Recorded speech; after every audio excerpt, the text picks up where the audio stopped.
Like this video and then click the link at the top of the video description to enter our Xbox One and or PS4 plus $500 Amazon gift card giveaway. Subscribe, turn on those notifications, and enjoy the video. With like 17 hours of content crammed into each week, the WWE somehow still manages to repeat the same thing over and over and over again on a seemingly weekly basis. We'll get the same 20-minute promo at the start of every Raw, yet we'll never get to see any of this stuff anytime soon. I'm D-Wicket, and these are the 10 things you'll never see in the WWE again. Number 10, Chris Benoit. Okay, don't be stupid. Obviously, I know the man is dead, and based on logic, that means he probably isn't going to be appearing on Raw anytime soon, but I mean any mentions of the man. There isn't a single person who doesn't know what Chris Benoit did, and if there are any, Google it.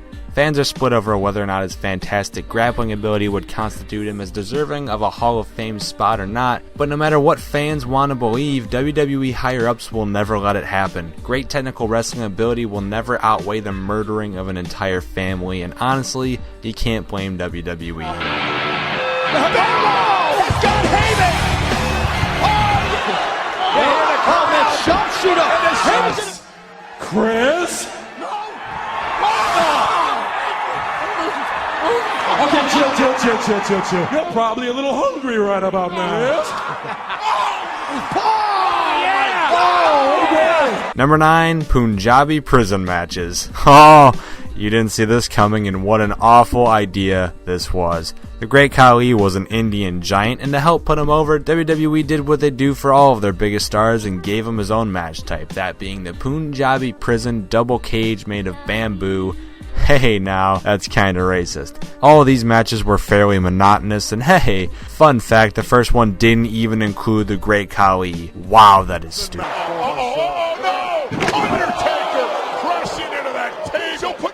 McMahonless year. As long as someone in this goddamn family is alive, they will be a part of WWE storylines. Period. There's no getting around it between the actual McMahons, the Hearst Helmsleys. If there's a fucking kid with a breath in his lungs that belongs to one of the top shareholding families, they will be positioned to take the company over. And just looking in the short term, unless a freak plane crash kills all of them out of nowhere, don't expect Triple H, Shane, Stephanie, or Vince McMahon to leave our screens anytime soon. 7, Austin versus McMahon. Obviously not the legitimate feud of Steve Austin versus Vince McMahon. They are both old.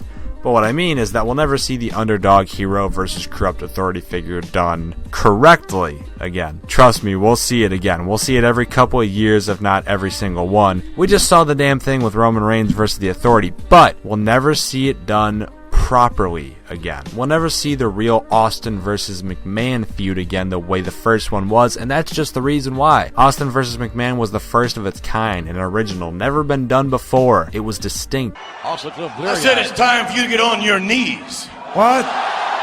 You want to end this tonight by publicly kissing my ass, and it's over. It's time for Stone Cold Steve Austin and Vince McMahon to bury the hatchet. See that rear end again. What do you mean? There it is. You're about the ugliest stripper I've ever seen in my life. Your lips look like they could use a little of this. If I'm going to do this, I'm going to do this the right way. Before I kiss your ass, could you make it do one of them tricks you were talking about? There it is. Oh my God! And now that we've seen dozens of corrupt authority figures put down dozens of similar faces, it's just old and we'll never have that proper spark again. Number 6, old school title reigns. In the days before WrestleMania, pay-per-view, or even just the WWF, the territory days we call them, championship reigns lasted a hell of a long time. Commentators in WWE always made specific notes during CM Punk's WWE championship reign that he had the longest reign of the, quote, modern era. And that's key, because back in the day, these fuckers held those title belts for literal years. Pedro Morales held the belt for nearly 3 years, Bob Backlund held it for 6, and fucking hell, between 2 different title reigns, Bruno Sammartino had the belt for over 11 goddamn years. Between the overexposure and writers now, between the weekly televised shows, between the monthly pay-per-views, and dealing with Vince McMahon at the forefront of a billion-dollar company, there isn't a chance of hell in this happening again. That is, unless, of course, Jinder Mahal is going to hold on to the WWE Championship until April 2020. 2023. Number 5, chair shots to the head. We've covered this in the Dangerous Band Moves video, and admittedly I could throw on stuff like the curb stomp onto this list, but this is the one that felt fitting. You see, after the passing of both Eddie Guerrero and Chris Benoit, WWE are a little uneasy when it comes to the majorly catastrophic damage occurring to the head. You can't really blame them either. Concussions are a massive ordeal. As recently as last year, they led to the retirement of the beloved Daniel Bryan. That's all the more reason why the practice of taking metal sitting equipment and bashing it across the skull repeatedly isn't much of a thing anymore, and you know what? I'm okay with that.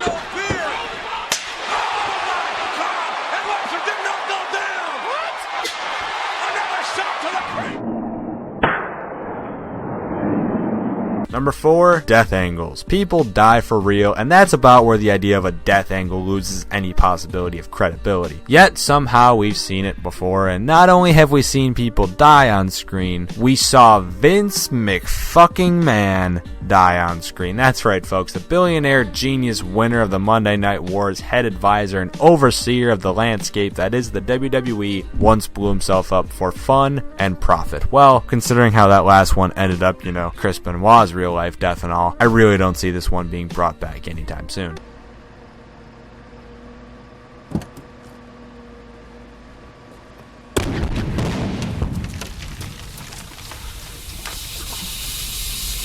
Number 3, the abuse of women. Oh, poor females. WWE was just an awful place for you for so damn long. Sure, you probably got paid well, and I'm sure you had some good times and fun memories, but Jesus cocksucking Christ, some of these poor girls had awful treatment in the company. Vince McMahon played with these girls like a horny dog plays with the neighbor's leg, and boy was it awkward watching him get some action with Sable, Tori Wilson, and Trish Stratus. And hey, speaking of Trish Stratus and dogs, Damn it, bark like a dog!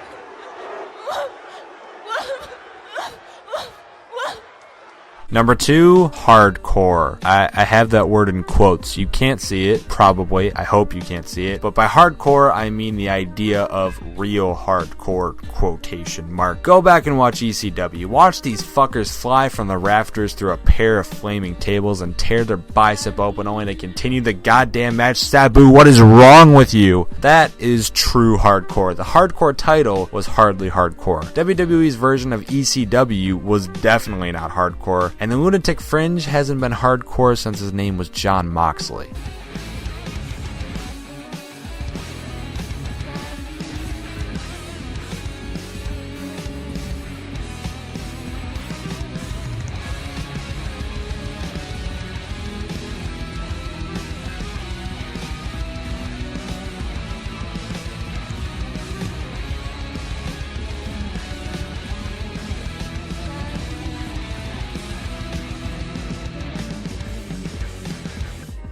The honorable mention of the day goes to the Divas title. May you burn in hell, you stupid fucking butterfly earring. And number 1, TV14. Now, call me cheap since the last handful of entries could have been summed up into just this one, but hey now, where's the fun in taking shortcuts, kids? Now go do your homework. The PG rating may be the bane of the IWC, but it's here to stay, folks. TV14 may have been fun at the time, but WWE would really be stupid as a business if they went back. Who would you want to sell your product to? Just Dad and Crazy Uncle Steve, or the entire family? As long as WWE can get money from the kiddos, that's exactly what they're gonna do, and thanks to that, we have the wonderful things like John Cena wristbands, Bailey's huggable inflatable shit bags, and Sin Cara hanging out with Scooby-Doo. Bleh. And those are the 10 things you'll never see again in the world wrestling of entertainment. Follow me on Twitter, subscribe to my channel, subscribe to this channel, follow Watch WWE on Twitter, click all of the different fun looking buttons on the screen. Binge watch the entire Watch WWE catalog, and once you're done, send me $5,000 on PayPal. Thanks for the view, have a satisfying night.